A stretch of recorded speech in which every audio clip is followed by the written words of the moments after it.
Hello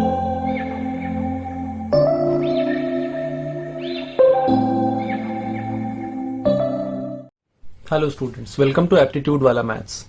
आज हम लोग ट्रायंगल में ही एक छोटा सा बट एक इंपॉर्टेंट कॉन्सेप्ट है जिसको समझेंगे, जिसका नाम है congruency of triangles. Congruency of triangles या कॉन्ग्रुएंट ट्रायंगल्स। ठीक है, सो कॉन्ग्रुएंट ट्रायंगल्स क्या होता है? दो ट्रायंगल्स कॉन्ग्रुएंट कब होते हैं, हम लोग ये समझने की कोशिश करेंगे। तो सबसे पहले ये समझें कि कॉन्ग्रुएंट का मतलब क्या होता है।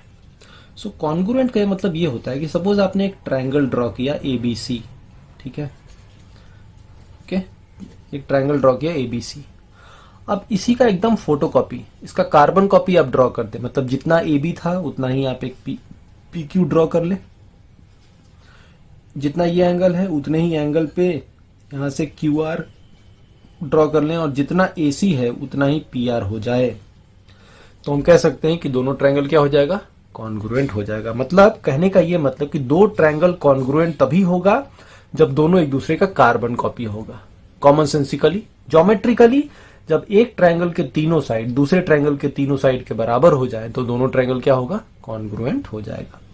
तो अगर AB इक्वल हो जाएगा PQ के, BC इक्वल हो जाएगा QR के, और AC इक्वल हो जाएगा PR के, तो हम कह सकते हैं दोनों ट्रायंगल क्या है? कॉन्ग्रुएंट है। So you can say if AB is equal to PQ, AC is equal to PR, and BC is equal to QR। जब ऐसा हो जाता है तो हम कहते हैं triangle ABC is congruent to triangle PQR। ये है कॉन्ग्रुएंसी का सिंबल। ठीक है, इसको इस तरीके से हम सिंबॉलिकली लिखते हैं, कॉन्ग्रुएंट टू ट्रायंगल PQR। और यहाँ पे भी सिंबल्स को लेके केयरफुल रहना। अगर आपने ABC लिखा है तो यहाँ PQR ही होगा, QRP चाहे नो RQP ऐसा कुछ नहीं होगा, PQR ही होगा। तो order in which you write vertices is also to be kept in mind. You have to be mindful of the order in which you are writing the vertices. So अगर यहाँ पे आप ABC लिखें तो यहाँ PQR ही लिखेंगे, कुछ और नहीं लिखेंगे, क्योंकि AB इक्वल है PQ के, तो जैसे AB होगा तो यहाँ PQ होगा। सिमिलरली BC इक्वल है QR के, तो यहाँ BC लिखेंगे, तो यहाँ कॉरेस्पॉन्डिंग QR भी आना चाहिए। ठीक है, तो ये हुआ हमारा बेसिक डेफिनेशन किसका? कॉन्ग्रुएंसी का।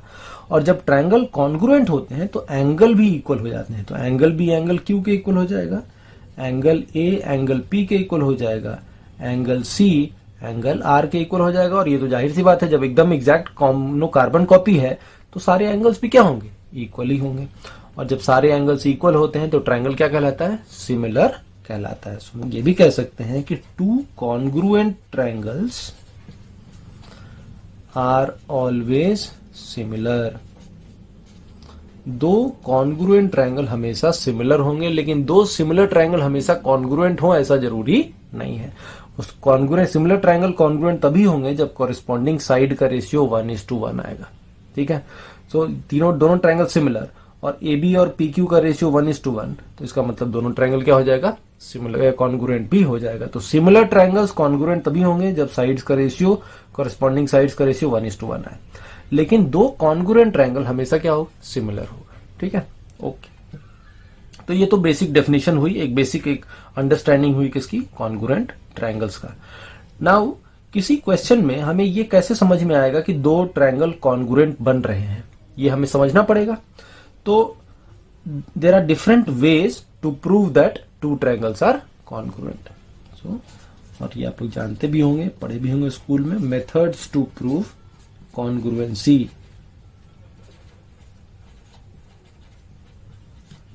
ठीक है, कुछ मेथड्स होते हैं कॉन्ग्रुएंसी प्रूव करने के, जिसमें पहला तो बाय डेफिनेशन ही है। ठीक है, first is by definition. So definition क्या कहता है? अभी देखा था कि अगर दो ट्रायंगल में साइड्स आपस में इक्वल हो जाए, से PQR और ABC, तो अगर PQ हो जाए AB के बराबर, QR हो जाए BC के बराबर, PR हो जाए AC के बराबर, तो हम कह सकते हैं कि ट्रायंगल PQR कॉन्ग्रुएंट होगा ट्रायंगल ABC के। और इस मेथड को हम क्या कहते हैं? इस मेथड से, जिस मेथड से हम इस मेथड से कॉन्ग्रुएंसी को प्रूव कर रहे हैं, इस मेथड को हम क्या कहते हैं? SSS congruency. ठीक है, so this method is called SSS congruency. ठीक है, इतनी बात समझ में आ रही होगी। तो पहला मेथड तो है डेफिनेशन से ही। किसी भी क्वेश्चन में अगर आपको ऐसा सिचुएशन आए कि एक ट्रायंगल का तीनों साइड मालूम हो, दूसरा ट्रायंगल का भी तीनों साइड मालूम हो, और इसके तीनों साइड आपस में इक्वल हो जाए, तो ट्रायंगल क्या बन जाएगा? कॉन्ग्रुएंट बन जाएगा, और उस मेथड को हम कहते हैं एसएसएस कॉन्ग्रुएंसी। ठीक है, तो ये तो पहला है डेफिनेशन से। लेकिन हर क्वेश्चन में आपको तीनों साइड मालूम हो दोनों ट्रायंगल का, ऐसा जरूरी नहीं है। तो वैसे केस में हम लोग को कुछ और मेथड भी यूज करना पड़ता है। तो उसी तरह से एक और मेथड जो आता है यूज में, सेकंड मेथड, जो वो ये है कि अगर आपके पास दो ट्रायंगल है, ठीक है, दो ट्रायंगल है एबीसी और मान लेते हैं पीक्यूआर।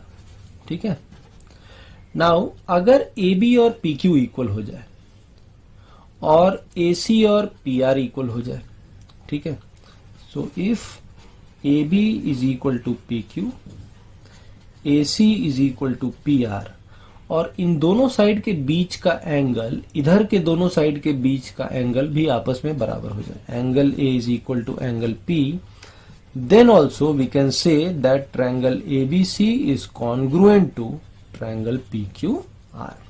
इसमें केयरफुल बस ये रहना है कि ये जो एंगल लेंगे दोनों साइड के बीच का लेंगे, ये एंगल और ये एंगल तो नहीं होगा, ये एंगल और ये एंगल तो भी हो भी सकता है, नहीं भी हो सकता है। सो हमेशा हमको एंगल किधर लेना है? दोनों साइड के बीच का, यहां भी दोनों साइड के बीच का, बस ये केयरफुल रहना है। और इस मेथड को हम कहते हैं SAS method, side angle side method. ठीक है, इसको आप कंस्ट्रक्शन से समझ सकते हैं। जैसे देखिए, हमने AB और PQ बराबर है तो बनाते हैं, दोनों ट्रायंगल को कंस्ट्रक्ट करते हैं। ठीक है, कंस्ट्रक्शन से समझते हैं। तो यहाँ A पॉइंट है, हमने एक AB लिया और उतना ही हमने ड्रॉ कर दिया क्या? PQ। ठीक है, जितना AB है उतना ही PQ है। नाउ इस AB से एक सर्टेन एंगल पे हमें AC ड्रॉ करना है, तो इधर एक सर्टेन एंगल लिया, उतने पे हम AC ड्रॉ करेंगे, उतना ही एंगल पे यहाँ पे भी PQ से उसी सर्टेन एंगल पे हमें PR ड्रॉ करना है, तो वही सर्टेन एंगल लेंगे, PR ड्रॉ कर देंगे। और AC और PR भी बराबर है, तो यहां से AC मेजर करके जितना बनाएंगे उतना ही PR भी ड्रॉ करेंगे। ठीक है, तो ये दोनों भी इक्वल था, ये दोनों एंगल भी इक्वल था, जितना हमने AC ड्रॉ किया उतना ही हमने PR भी ड्रॉ कर दिया। अब हमें क्या करना है? इन दोनों लाइन को मिला देना है। यहाँ भी क्या करना है? इन दोनों लाइन को मिला देना है। तो जाहिर सी बात है, दोनों ट्रायंगल हमने सेम तरीके से बनाया, तो सेम तरीके से बनाया तो इसका मतलब दोनों ट्रायंगल एग्जैक्टली सेम है, एक दूसरे का कार्बन कॉपी है। तो कार्बन कॉपी होता है तो उसे हम क्या कहते हैं? कॉन्ग्रुएंट ट्रायंगल्स कहते हैं। तो इसका मतलब ये दोनों ट्रायंगल क्या हो गया? कॉन्ग्रुएंट हो गया। तो आप कंस्ट्रक्शन से आसानी से समझ सकते हैं कि क्यों ऐसा काम करता है, क्यों ये मेथड काम करता है। बिकॉज जब भी किसी ट्रायंगल में दो साइड आपस में इक्वल हो और दोनों के बीच का एंगल भी आपस में इक्वल हो, तो इसका मतलब दोनों ट्रायंगल एक दूसरे का कार्बन कॉपी ही हो जाता है, और इसीलिए वो दोनों कॉन्ग्रुएंट हो जाता है। तो इस मेथड को, जिस मेथड से हम प्रूव कर रहे हैं कॉन्ग्रुएंसी, उसको हम क्या कहते हैं? SAS।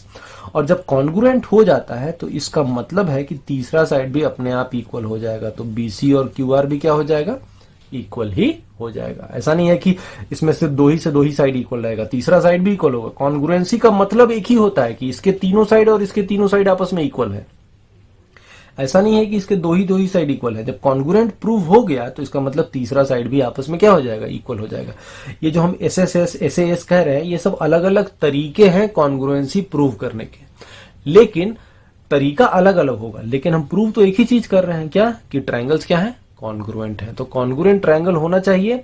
एक बार जब प्रूव हो गया, चाहे आप जैसे भी प्रूव करें, कॉन्ग्रुएंसी जब प्रूव हो गया तो उसका मतलब ही ये है कि इसके तीनों साइड इक्वल होंगे। क्योंकि हर क्वेश्चन में तीनों साइड दिया रहे ऐसा जरूरी नहीं है, इसीलिए हमारे पास अलग अलग तरीके होने चाहिए कि जब दो साइड मालूम हो तो भी कॉन्ग्रुएंसी प्रूव कर सकते हैं, जब एक साइड मालूम हो तो भी कॉन्ग्रुएंसी प्रूव कर सकते हैं, जब तीनों साइड मालूम हो तो डेफिनेशन से ही कॉन्ग्रुएंसी प्रूव किया जा सकता है। ठीक है, तो ये दूसरा तरीका हो गया कॉन्ग्रुएंसी प्रूव करने का। इसी तरीके से एक और तरीका होता है जिसे हम कहते हैं, जैसे देखिए, कहता है कि अगर एक ट्रायंगल है सपोज PQR, ठीक है, और एक ट्रायंगल है ABC, ऐसा, ठीक है। अब इसमें सपोज एंगल Q और एंगल B इक्वल हो जाए, एंगल P और एंगल A इक्वल हो जाए। So angle Q is equal to angle B, angle P is equal to angle A। ठीक है, कोई दो एंगल इक्वल हो जाए, एंड ठीक है, या तो इनके बीच का PQ किसके इक्वल हो जाए? AB के इक्वल हो जाए, या PR AC के बराबर हो जाए, ठीक है, या क्यू आर बी सी के बराबर हो जाए, कोई भी एक कॉरेस्पॉन्डिंग साइड इक्वल है। कॉरेस्पॉन्डिंग मतलब यहां इन दोनों के बीच का ले रहे हैं, दोनों एंगल का कॉमन आर्म, तो यहां भी इन दोनों का कॉमन आर्म लीजिए। तो अगर पी क्यू और ए बी बराबर हो जाए तो भी ट्रायंगल कॉन्ग्रुएंट। अगर पी आर और पी आर के कॉरेस्पॉन्डिंग इधर क्या है, ए सी है, बिकॉज ये दोनों एंगल इक्वल है, तो इसका एक आर्म पी आर है, इसका भी एक आर्म ए सी है, तो पी आर और ए सी इक्वल हो जाए तो भी ट्रायंगल कॉन्ग्रुएंट। और एंगल क्यू और एंगल बी कॉरेस्पॉन्डिंग एंगल है यहाँ पे, तो एंगल क्यू का arm Q R, angle B का आर्म बी सी, तो क्यू आर और बी सी भी इक्वल हो जाए तो भी ट्रायंगल कॉन्ग्रुएंट ही होगा। यानी किसी भी ट्रायंगल में दो एंगल इक्वल हो जाए और एक कॉरेस्पॉन्डिंग साइड इक्वल हो जाए, कॉरेस्पॉन्डिंग साइड, कोई भी एक कॉरेस्पॉन्डिंग साइड इक्वल हो जाए तो ट्रायंगल क्या कहलाता है, कॉन्ग्रुएंट कहलाता है। जब हम इन दोनों एंगल के कॉमन आर्म लेते हैं, दोनों एंगल का कॉमन आर्म लेते हैं, ये वाला मेथड, तो इसको हम कहते हैं ASA, angle side angle method, और इसको हम कहते हैं general version of ASA, general version of ASA। ठीक है, तो ASA general version of ASA। तो किसी भी दो ट्रायंगल में जब दो एंगल इक्वल हो जाए और कोई भी एक कॉरेस्पॉन्डिंग साइड इक्वल हो जाए तो ट्रायंगल क्या होगा, कॉन्ग्रुएंट होगा। तो ये भी एक तरीका है कॉन्ग्रुएंसी प्रूव करने का। ठीक है, इसको भी आप आसानी से कंस्ट्रक्शन से समझ सकते हैं। जैसे देखिए, ये पहला यही वाला समझते हैं, उसी तरह जैसे ये है वैसे ही है, ड्रॉ करने से ही समझ में आ जाएगा। पी क्यू और ए बी ये दोनों इक्वल है। ठीक है, तो यहां पे हमने पी क्यू बना लिया और यहां पे हमने ए बी बना लिया। ठीक है, ऐसा।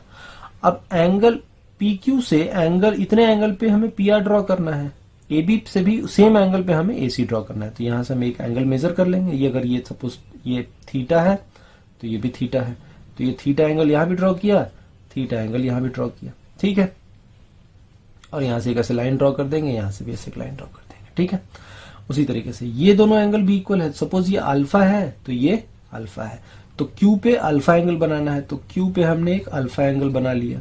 उसी तरह से यहाँ पे बी पे हमें अल्फा एंगल बनाना है, तो बी पे भी हमने एक अल्फा एंगल बना लिया और सेम ऐसे ड्रॉ कर दिया इधर। और जहां पे मीट किया वो यहाँ पे आर होगा, वो यहाँ पे सी होगा। तो जैसे ये ट्रायंगल बना, सेम उसी तरीके से हमने इस ट्रायंगल को भी बनाया। तो दोनों ट्रायंगल एक दूसरे का कार्बन कॉपी होगा, कार्बन कॉपी होगा यानी कॉन्ग्रुएंट होगा। कॉन्ग्रुएंट होगा तो ये तो साइड दिया हुआ था इक्वल, ये भी इक्वल हो जाएगा और ये दोनों भी इक्वल हो जाएगा। तो हम यहां से ये भी कह सकते हैं implies P R is equal to A C and Q R is equal to B सी।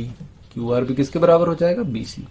एक बार जब कॉन्ग्रुएंसी प्रूव हो गया तो तीनों साइड आपस में क्या होंगे, इक्वल होंगे। सो हमने तीन मेथड देखा कॉन्ग्रुएंसी का, एसएसएस जो कि डेफिनेशन होता है, फिर देखा एसएएस, उसमें बस केयरफुल रहना है कि ये जो एंगल लेंगे वो दोनों इक्वल साइड के बीच का ही लेंगे। अगर ये एंगल और ये एंगल इक्वल तो ट्रायंगल कॉन्ग्रुएंट हो ऐसा जरूरी नहीं है। ये एंगल और ये एंगल इक्वल तो भी ट्रायंगल कॉन्ग्रुएंट हो ये जरूरी नहीं है। कॉन्ग्रुएंट तभी एंगल कॉन्ग्रुएंट ट्रायंगल तभी होगा जब हम एंगल बीच का लेंगे, तो बीच का लेंगे तो ट्रायंगल क्या हो जाएगा, कॉन्ग्रुएंट हो जाएगा। ठीक, और तीसरा देखा ए से, जब एक साइड इक्वल मालूम हो तो भी हम कॉन्ग्रुएंसी प्रूव कर सकते हैं। अगर वो साइड इक्वल हो, कॉरेस्पॉन्डिंग साइड हो जाए और दो एंगल यहाँ के इक्वल हो जाए, तो किसी भी दो ट्रायंगल में अगर दो एंगल इक्वल है आपस में और एक कॉरेस्पॉन्डिंग साइड इक्वल है तो ट्रायंगल क्या होगा, कॉन्ग्रुएंट। वो कॉरेस्पॉन्डिंग साइड अगर दोनों एंगल का कॉमन आर्म लेंगे, दोनों एंगल का कॉमन आर्म लेंगे तो उसको हम कहते हैं ए से। नहीं तो हम कोई भी कॉरेस्पॉन्डिंग साइड ले सकते हैं, पी आर और ये भी इक्वल हो सकता है, क्यू आर और बीसी भी इक्वल हो सकता है, तो भी हमारा ट्रायंगल कॉन्ग्रुएंट कहलाएगा। Any one of this angle equal और इनमें से कोई भी एक इक्वल होगा, कोई भी पेयर अगर पता होगा कि इक्वल है तो ट्रायंगल कॉन्ग्रुएंट।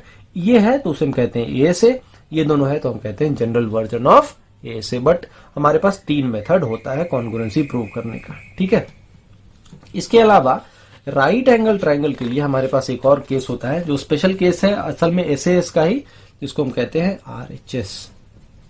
सो एक फोर्थ मेथड है जो कि एक स्पेशल केस है, राइट एंगल ट्रायंगल के लिए ही वैलिड होता है सिर्फ, उसे हम कहते हैं आरएचएस मेथड। बहुत सिंपल सी बात है, इसमें ज्यादा कुछ है नहीं।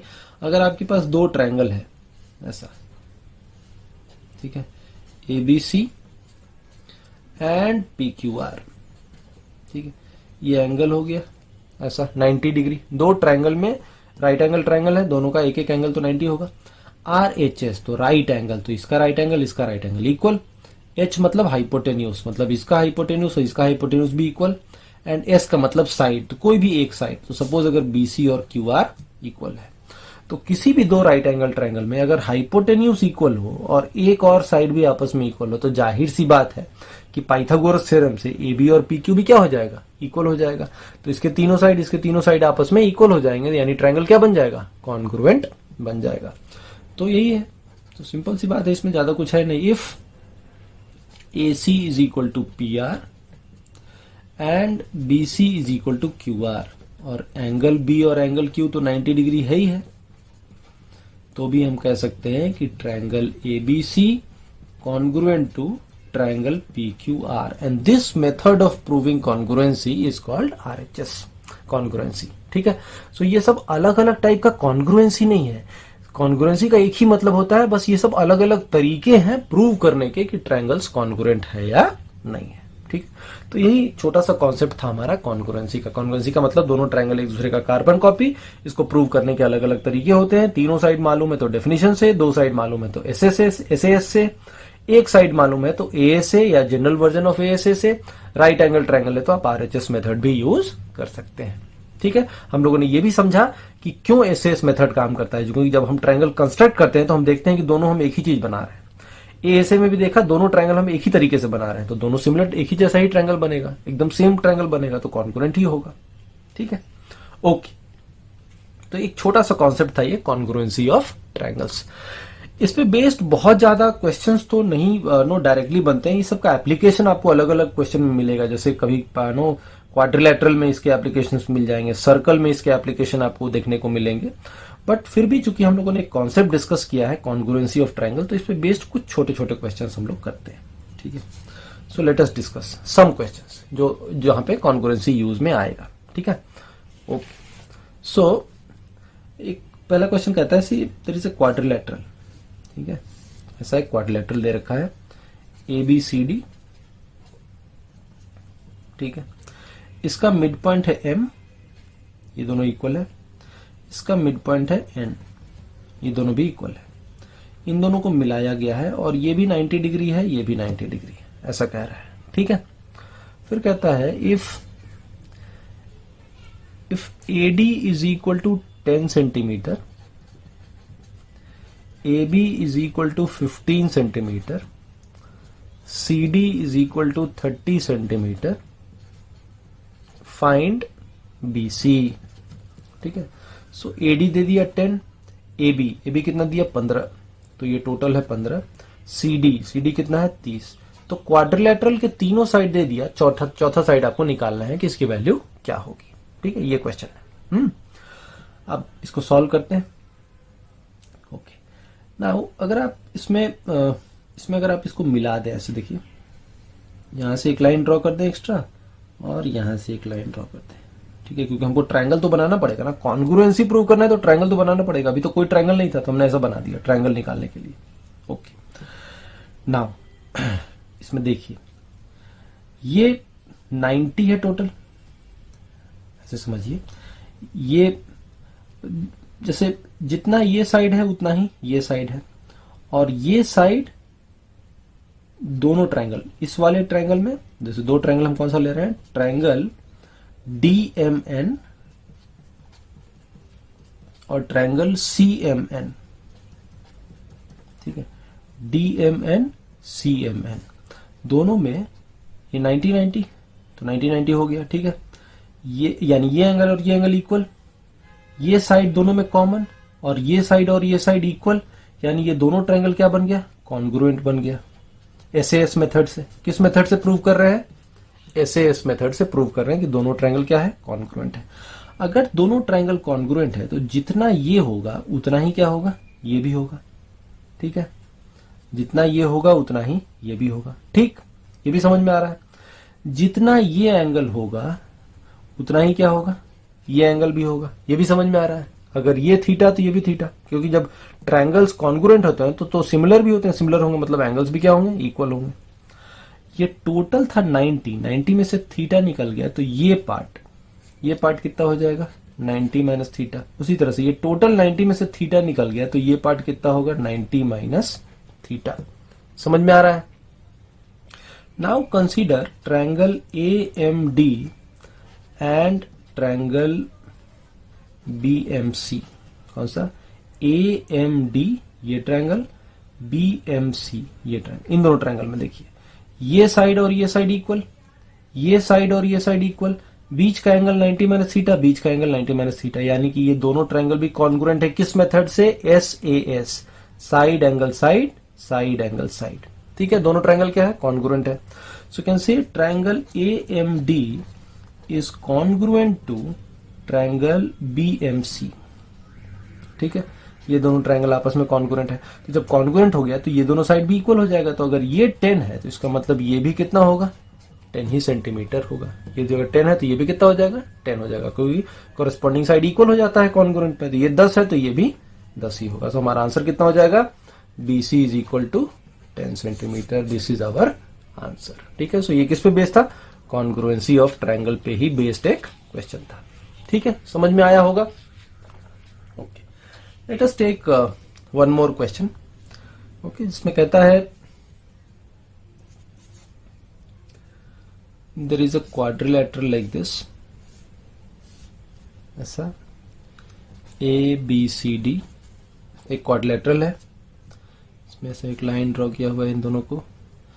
यहाँ पे एक पॉइंट M है, यहाँ पे एक पॉइंट N है, यहाँ से M को मिलाया गया है, यहाँ से N को मिलाया गया है, ऐसे।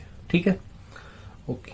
फिर कहता है angle BAM is equal to angle DAN। ठीक है, ऐसा दे रखा है। फिर कहता है AB is equal to AD। ठीक है, फिर कहता है AN is to ND is to AD is equal to 4:2:3। ठीक है, फिर कहता है perimeter of triangle AND is equal to 27 centimetre. Find AM। हमें क्या निकालना है? AM निकालना है। ये क्वेश्चन है। ठीक है, सबसे पहले समझते हैं क्या क्वेश्चन में कह रहा है। कहता है एक क्वाड्रिलेटरल है, कौन सा? ABCD। ABCD is quadrilateral. ठीक है, इसमें दो एंगल इक्वल है, BAM और DAN। तो BAM मतलब ये एंगल थीटा है, DAN ये एंगल भी कितना है? थीटा है। ये दोनों एंगल इक्वल है। फिर कहता है AB और AD भी इक्वल है। तो अगर ये AB और AD भी कितना है? इक्वल है, सेम है, जितना AB है उतना ही AD है, इतना दे रखा है। ठीक, और फिर कुछ रेशियोज दे रखा है, उस पर बाद में आते हैं। पहले ढूंढते हैं कि कॉन्ग्रुएंट ट्रायंगल कौन कौन सा होगा। ठीक है, उसके बाद आगे समझेंगे। ठीक है, ओके। नाउ इसमें हम लोग कैसे इसको तो समझेंगे, समझिए जरा। हमें यहाँ पे कौन कौन सा ट्रायंगल आपको दिख रहा है? हमें ये समझ में आ रहा है कि ये हमारा ट्रायंगल है ABCD। ठीक है, ओके। इसमें एक और चीज दे रखा है, नो मैं क्वेश्चन में इसमें एक नो मिस कर गया। AC is angle bisector of angle DAB। ठीक है, this is also given. AC क्या है? Angle bisector of angle DAB है। ठीक, ओके। अब इसी पे बेस्ड ये क्वेश्चन है। अब देखिए यहाँ पे कैसे कर सकते हैं। एंगल बाइसेक्टर है अगर इसका DAB का, AC ये लाइन AC DAB का, इस पूरे एंगल का एंगल बाइसेक्टर है। मतलब जितना ऊपर होगा उतना ही नीचे होगा। तो ऊपर में इतना थीटा थीटा हो गया, तो इसका मतलब अगर ये पार्ट सपोज अल्फा है तो ये पार्ट भी कितना हो जाएगा? अल्फा हो जाएगा। इतना तो समझ में आ रहा है, तभी तो एंगल बाइसेक्टर होगा ना। ये हो गया ऊपर में थीटा प्लस अल्फा, नीचे भी कितना हो गया? Theta plus alpha. तो ये एंगल बाइसेक्टर बन गया। ठीक, now look at triangle ABC and triangle ADC। दो ट्रायंगल देखिए, ABC और ADC। ये डायगोनल AC इसको दो पार्ट में डिवाइड कर दिया, ABC और ADC। इन दोनों में AB और AD तो इक्वल है, AB is equal to AD। और AC तो दोनों में कॉमन है, AC is equal to AC। AC तो दोनों ट्रायंगल में क्या है? कॉमन है। और ऊपर का ये एंगल भी थीटा प्लस अल्फा और ये एंगल भी थीटा प्लस अल्फा। तो हम ये भी कह सकते हैं कि angle ABC is equal to angle BAC। Angle BAC is equal to angle DAC। तो इसका मतलब हो गया कि ये दोनों ट्रायंगल कॉन्ग्रुएंट हो गया। Triangle ABC is congruent to triangle ADC, यानी ये वाला ट्रायंगल और ये वाला ट्रायंगल आपस में क्या है? कॉन्ग्रुएंट है। ये समझ में आ गया। कॉन्ग्रुएंट है तो जितना BC होगा उतना ही DC होगा, ठीक। जितना ये एंगल होगा उतना ही ये एंगल भी होगा। ये भी समझ में आ रहा है, ठीक है, इतना भी क्लियर हो गया। ओके, नाउ हमें लेकिन निकालना क्या है, हमें निकालना है फाइंड AM, हमें AM निकालना है। तो AM किस ट्रायंगल का पार्ट है, ABM का पार्ट है, ABM का। तो अब इसको देखते हैं, ट्रायंगल ABM एंड ADN, दोनों ट्रायंगल देखते हैं, ट्रायंगल ABM और ADN। AB और AD क्या है, इक्वल है, AB और AD इक्वल है। इसका एंगल A और इसका एंगल A दोनों थीटा है, ठीक है। इसका एंगल B और इसका एंगल D भी अभी प्रूव कर दिया हम लोगों ने, इक्वल होगा। So angle B is equal to angle D। तो किसी भी ट्रायंगल में जब दो ट्रायंगल में दो एंगल इक्वल हो और एक कॉरेस्पॉन्डिंग साइड इक्वल हो तो ट्रायंगल क्या बन जाता है, कॉन्ग्रुएंट। और उसको क्या कहते हैं, ए से, देखिए ए से है ना, angle side angle, angle side angle. तो ये दोनों ट्रायंगल कॉन्ग्रुएंट हो गया। तो हमें ये पता चल गया कि ट्रायंगल ABM कॉन्ग्रुएंट है ट्रायंगल ADN के। ABM ADN क्या है, कॉन्ग्रुएंट है। अगर ये कॉन्ग्रुएंट है तो दोनों एकदम एक जैसा ट्रायंगल है, सेम ट्रायंगल है। और इसके रेशियो मालूम है कितना, 4:3। तो ये अगर 4x है तो ये 2x है और ये कितना है, 3x है। टोटल सम कितना है, 4 3 7 2 9, 9x। और पेरीमीटर मालूम है, पेरीमीटर कितना है, 27। AND इस वाले ट्रायंगल का पेरीमीटर कितना, 27। तो 9x हो गया 27। तो यहां से x आ गया कितना, 3। तो AD आ गया, AD कितना होगा, 3x। AD is equal to 3x यानी कितना, 9 सेंटीमीटर। तो अगर ये 9 सेंटीमीटर है, इसका मतलब ये भी कितना होगा, 9 सेंटीमीटर। इस तरह से ये 4x, तो 4x कितना हो जाएगा, 12। हम ये भी कह सकते हैं ना, AN हो गया 4x, तो x है 3, तो 4 इंटू 3 12 सेंटीमीटर। तो जितना AN होगा उतना ही क्या होगा, AM भी होगा। तो AM की भी कितना हो जाएगा, 12 सेंटीमीटर। और वही तो निकालना था हमें, क्या निकालना था, फाइंड AM। तो AM कितना हो गया, 12 सेंटीमीटर। तो AN कितना है, 12 सेंटीमीटर। तो AM भी कितना होगा, 12 सेंटीमीटर ही होगा। सो ये भी हमारा किस पे था, कॉन्ग्रुएंसी ऑफ ट्रायंगल्स पे ही बेस्ड क्वेश्चन था। आई होप आपको समझ में आ गया होगा ये भी क्वेश्चन। ओके, आगे बढ़ते हैं, एक और क्वेश्चन हम लोग डिस्कस करते हैं कॉन्ग्रुएंसी पे ही बेस्ड, ठीक है। Okay, so second question says that there is a quadrilateral like this, ठीक है। ABC, ये पॉइंट को E मान लेते हैं और बीच में एक पॉइंट D है, सॉरी D है। नाउ इसमें दिया हुआ है कि AB और AD इक्वल है, ठीक है। AC और AE इक्वल है ऐसा, and this angle is equal to this angle, ये ऐसा दे रखा है, ठीक है। So AB is equal to AD, AC is equal to AE, and ये एंगल इक्वल है, तो दे ही रखा है। तो अगर ये थीटा है तो ये भी कितना है, थीटा है, ऐसा दे रखा है। फिर कहता है EC is equal to 8 centimetre, BC is to EC है 3:2, और निकालना है DE, फाइंड DE, ठीक, ये क्वेश्चन, ठीक है। ओके, तो क्वेश्चन पे आते हैं, सॉल्व करते हैं इसको। हमें EC मालूम है 8, तो अगर ये 8 है और रेशियो है 3:2, तो इसको तो 12 होना पड़ेगा। तो 12 8 है तो 3:2।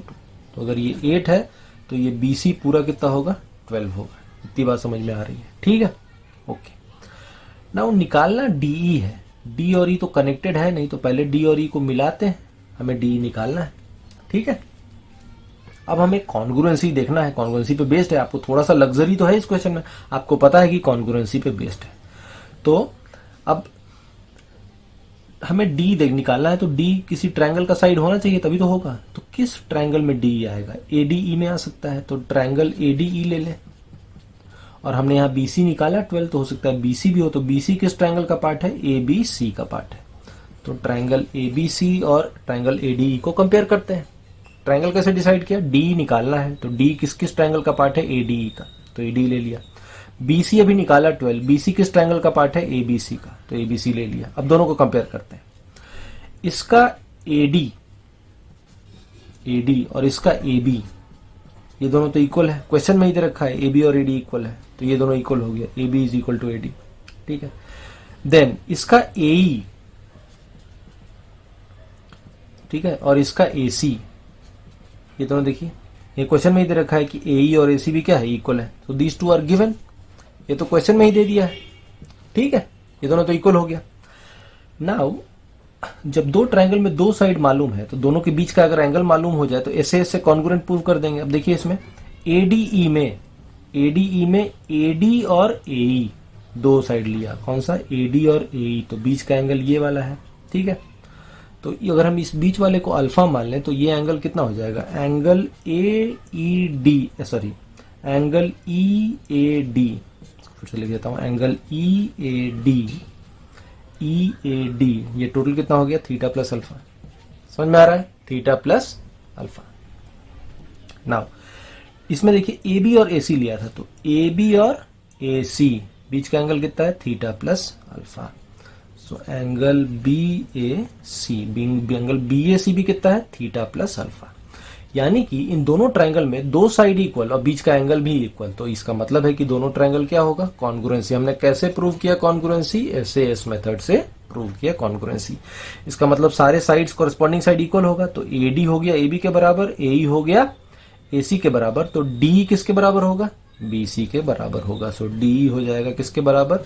BC के बराबर, और BC है कितना? 12, तो इसका मतलब DE भी कितना आएगा? 12 सेंटीमीटर ही आएगा। सो DE निकालना था, DE is 12 centimetre. So this was also a question which was based on congruency of triangles. तो आज हम लोगों ने कॉन्ग्रुएंसी का कॉन्सेप्ट समझा, किस किस मेथड से कॉन्ग्रुएंसी को प्रूव करते हैं ये देखा, और उस पे बेस्ड कुछ छोटे छोटे 2-3 क्वेश्चंस हम लोगों ने करे हैं, ठीक है। अगले वीडियो में अब हम लोगों ने सारे कॉन्सेप्ट ट्रायंगल के जो रेलेवेंट कॉन्सेप्ट हैं, जो इंपॉर्टेंट आपके एग्जाम के पर्पस के लिए हैं, वो सब कुछ डिस्कस कर लिया। अब जो बचा हुआ है वो मेंसुरेशन का पार्ट बचा है, जो कि एरिया, पेरीमीटर, वॉल्यूम एटसेट्रा से रिलेटेड है।